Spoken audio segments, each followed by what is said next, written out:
नमस्कार, मैं अभिनय आप सबका अभिनय मैच पे स्वागत करता हूं। और जैसा कि हमने कहा था कि अभी हम कुछ दिन तक आपको सीओडी यानी कॉन्सेप्ट ऑफ द डे और क्यूओडी लगातार देंगे। एक जो टॉपिक टाइम एंड वर्क बचा है वो मैं कल सुबह 9:30 बजे से स्पेशल क्लास में शुरू कर रहा हूँ। 7 क्लासेस लूंगा टाइम एंड वर्क की 1.5 घंटे की, यानी कल सुबह से स्टार्ट हो जाएगा टाइम एंड वर्क। कल सुबह 9:30 बजे क्लास होगी टाइम एंड वर्क की। अभी इसके नीचे आपको डिस्क्रिप्शन में लिंक भी मिल जाएगा और हम आराम से बैठ के तसल्ली से पढ़ेंगे, मुझे भी खड़ा नहीं होना पड़ेगा। और यहाँ अभिनय मैथ्स पे हम पढ़ेंगे क्वेश्चन ऑफ द डे और कॉन्सेप्ट ऑफ द डे। जैसे कुछ कॉन्सेप्ट ऐसे हैं जो पेपर में बहुत ज्यादा पूछे जाते हैं, तो उन कॉन्सेप्ट को मैं लेके आऊंगा एक टाइम एक क्वेश्चन ऑफ द डे। एक वीडियो थोड़ी बड़ी होगी 10 से 12 मिनट की, और एक वीडियो 2-4-5 मिनट में खत्म हो जाएगी, जिससे कि आप नई नई चीजें सीखेंगे और आपको क्लासेस के बारे में अपडेट भी मिलती रहेगी। जैसे क्लासेस के बारे में अपडेट क्या है कि अभी इसके बाद अभी जब ये वीडियो आपको मिलेगा तुरंत, तो 1 बजे आज हम 1.5 घंटे यानी 1 से लेकर के 2:30 बजे तक क्लास करेंगे अनअकैडमी लाइव एसएससी चैनल पे। अलजेब्रा के टॉप क्वेश्चंस करेंगे जिनके आने की पेपर में संभावना है। ठीक है, तो चलिए शुरू करते हैं। ये सीओडी नया चीज है, कॉन्सेप्ट ऑफ द डे। आज की क्लास में हम क्या कॉन्सेप्ट पढ़ने वाले हैं, मैं बताता हूं क्या कॉन्सेप्ट पढ़ने वाले हैं। जब एक राइट एंगल ट्राइंगल में अगर वर्टेक्स से जो 90 डिग्री वाला है उससे परपेंडिकुलर खींचा जाए, तो कौन कौन सी ऐसी बातें हैं जिन्हें हमें कंठस्थ रखना है, वो कैसे आती है, एक झलक इसकी भी दिखाऊंगा और क्या क्या बातें वो भी बताऊंगा। ठीक है, हर चीज का लिंक डिस्क्रिप्शन में मिल जाएगा। जो क्लास अभी 1 बजे है उसका लिंक भी डिस्क्रिप्शन में, और जो क्लास कल सुबह से टाइम एंड वर्क स्टार्ट होगा 9:30 बजे उसका लिंक भी डिस्क्रिप्शन में मिल जाएगा। शुरू करते हैं आज की क्लास। देखिए, जैसे जब राइट एंगल ट्राइंगल के अंदर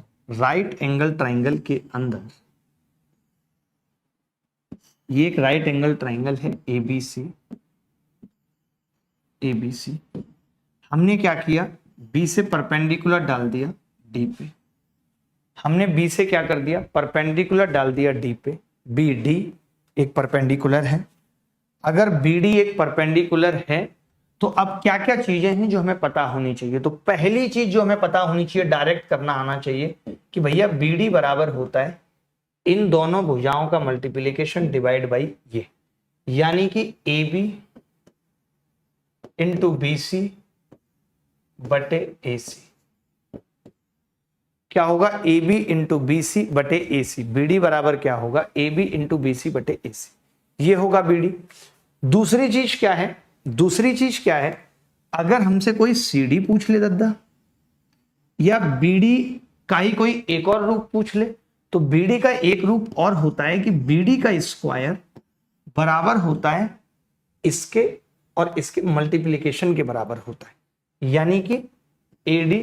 ये डायरेक्ट अगर याद रखेंगे तो ही हम जल्दी सवाल कर सकते हैं। अगर पेपर के अंदर हम सिमिलरिटी, साइन रूल ये सब लगाने लगे तो टाइम लगेगा, और अब वो दौर नहीं है कि हम टाइम लगा के सवालों को कर सकते हैं, सिलेक्शन नहीं होगा। अगली बात आती है कि भैया सीडी कैसे निकलेगा। सीडी, तो मैं सीडी के बारे में बता देता हूं आपको। सीडी किसके नजदीक है भैया, तो आप कहोगे जी बीसी के नजदीक है। बीसी के, तो बीसी का स्क्वायर, सीडी किस भुजा पर है, ट्राइंगल की एसी पर बटा एसी, ऐसे याद रख लेंगे। सीडी किसके बराबर है, बीसी का स्क्वायर बटे एसी। अब अगर मुझे एडी निकालना है, एडी किसके नजदीक है, एबी के, तो एडी बराबर क्या होगा, एडी बराबर क्या होगा, एबी का स्क्वायर बटे एसी, एबी का स्क्वायर बटे एसी। अच्छा, अब एक चीज आप मुझे बताओ, आपने ये भी पढ़ा होगा कि ट्राइंगल का एरिया दो चीजों पर डिपेंड करता है, एक बेस और एक हाइट। इन दोनों ट्राइंगल की, इसकी और इसकी हाइट सेम है बीडी, तो एरिया किस बात पे डिपेंड करेगा, सिर्फ सीडी और एडी पे करेगा। क्या आप मुझे बता सकते हो यहाँ पे कि सीडी और एडी का अनुपात क्या होगा, यह अनुपात भी आपको डायरेक्ट आना चाहिए।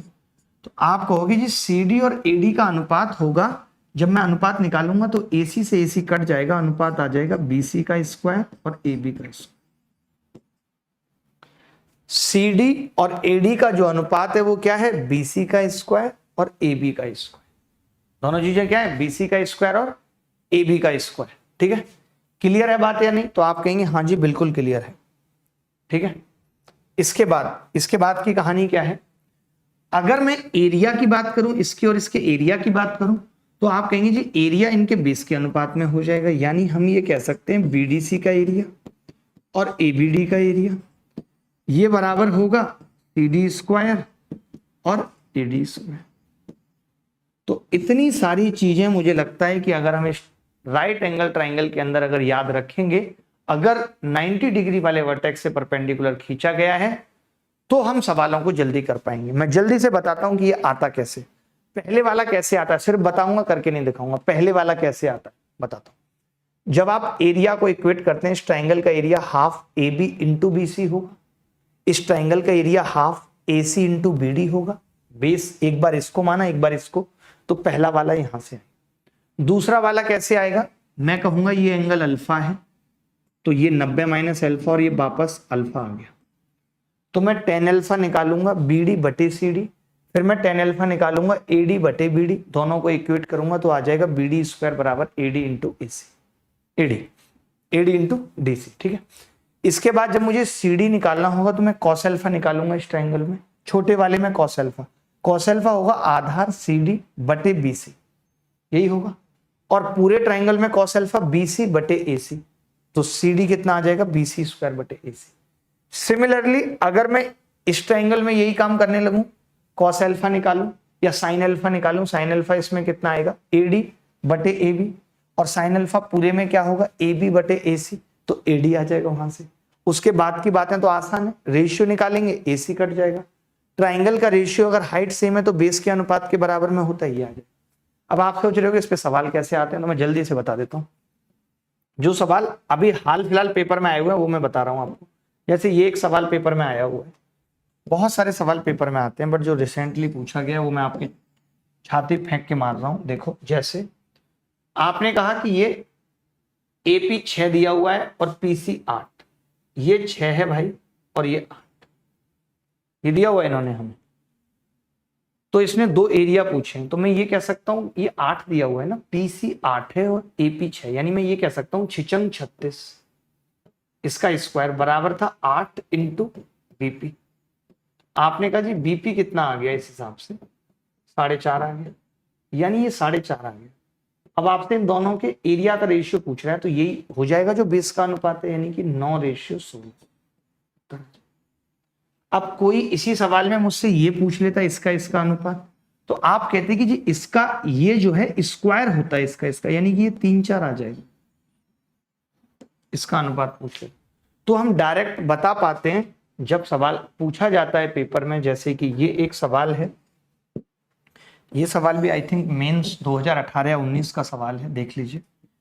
सवाल कह रहा है कि एबीसी एक समकोण त्रिभुज है। जल्दी बताऊंगा मैं, टाइम नहीं लगाना, फिर सीओडी का मतलब क्या हो।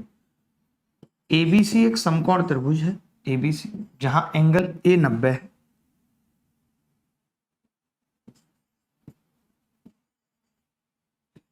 एबीसी एंगल ए 90, और एडी परपेंडिकुलर है बीसी पर,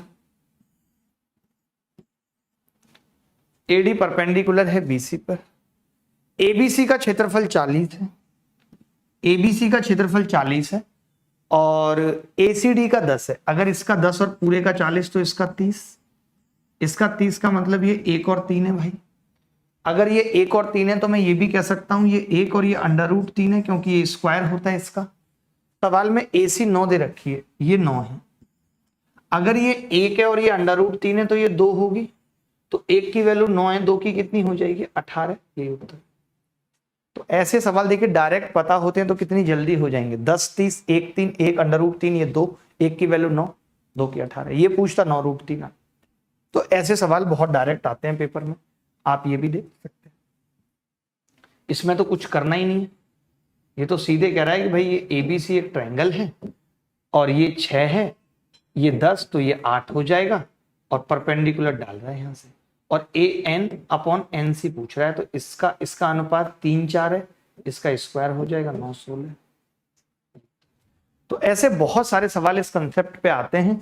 मेन हमारा पर्पज था इस कंसेप्ट को आपको समझाना, ठीक है। तो चलिए मिलते हैं 1 बजे अलजेब्रा की क्लास में अनअकैडमी लाइव एसएससी पे, लिंक नीचे डिस्क्रिप्शन में दिया हुआ है।